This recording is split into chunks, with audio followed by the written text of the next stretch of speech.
How do we go about testing for vitamin D?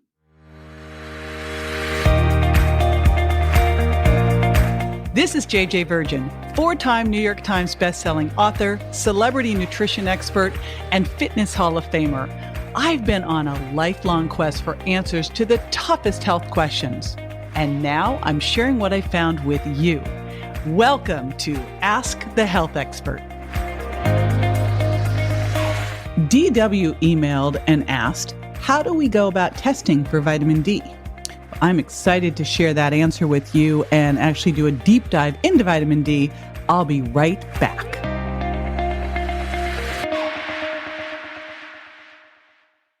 Committed to your daily smoothie habit, but getting a little tired of the same old? You gotta try chai. It's my spicy, plant-based, all-in-one protein powder that will soon become your new addiction. And because you're a listener, you get 20% off one shake while supplies last. Just go to jjvirgin.com/chai, that's CHAI, and enter the code CHAI, all in caps, at checkout.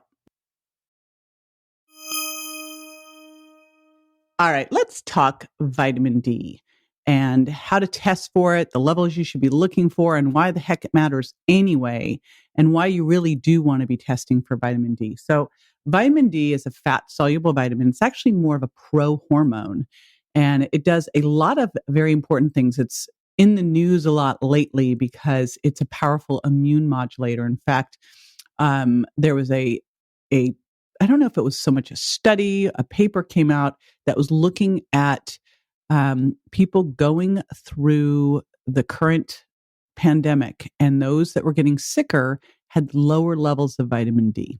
So that's just one piece of review that I've seen lately on vitamin D. But vitamin D is important for your immune system. It's important for your bones.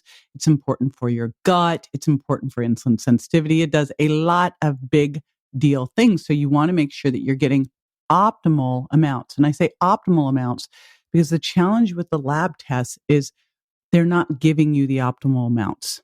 They're giving you just kind of what I would call the break-even amounts. And we don't want to be break-even. We want to be optimal, especially now more than ever.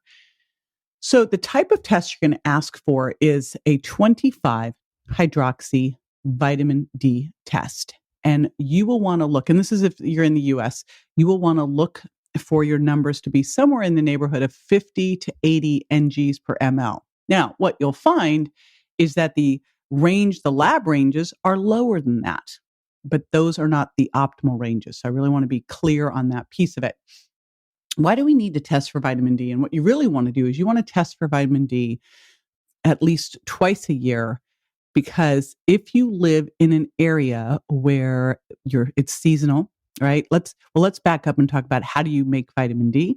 Well, we get vitamin D from the sunshine. It's called the sunshine vitamin. You go outside without sunscreen, 20, 30 minutes a day, your body makes a vitamin D from that exposure if everything's working well. However, some people genetically aren't good at it. Some people may not be going out in the sun at all, or you live in an area where the sun isn't out for a good part of the year, or you're wearing sunscreen. Any of those things can get in the way of you producing the vitamin D that you need. Now, you can get some from food, but there are not a lot of great food sources out there that are going to give you the levels that you need. It's interesting, if you are plant-based, there are portobellos and some different mushrooms that are UV exposed that will have some vitamin D, but you're not going to get the levels that you really need there. And in fact, I look at a lot of people's vitamin D tests. It is rare without supplementation that I see someone where they need to be. And I think a lot of that is probably because they are avoiding the sun or using sunscreen, and that can have a big impact. So you're taking that test, and then you're going to want to supplement with vitamin D3. And you want to take that vitamin D3 with vitamins K1 and K2. Only exception would be if you're on a blood thinner, then you want to talk to your doctor about that. So that's what you'll do. And how do you dose that? I see a minimal dose of vitamin D3 of 2,000 IUs If you've got any type of a deficiency there, it will be between 5 and 10,000 IUs a day. Now, you can dose vitamin D just once a week because it's a fat soluble vitamin, but I just find it easier to take every day. So if you're low and you're looking to lift your levels up more quickly, you can do 10,000 IUs and then test after 2 to 3 months. If you're just slightly low, you could hit 5,000 IUs and test in 2 to 3 months. But the important thing here is to consider where you live, because you're going to need, if you live in a sunny, half the year it's sunny area, as opposed to where I live, which is Florida, you are going to need to test your vitamin D in the winter, see where things are, and then dose accordingly. And then you'll probably be able to back off some in the summer if you're outside in the sunshine without sunscreen. So again, it's a 25 hydroxy vitamin D test that you'll want to do. But in the absence of that, if it were me, I'd be taking at least 2,000 IUs of vitamin D3 a day with some vitamin K1 and K2. This is JJ with Ask the Health Expert. I do this 5 times a week, so make sure you never miss a show by going to subscribetojj.com.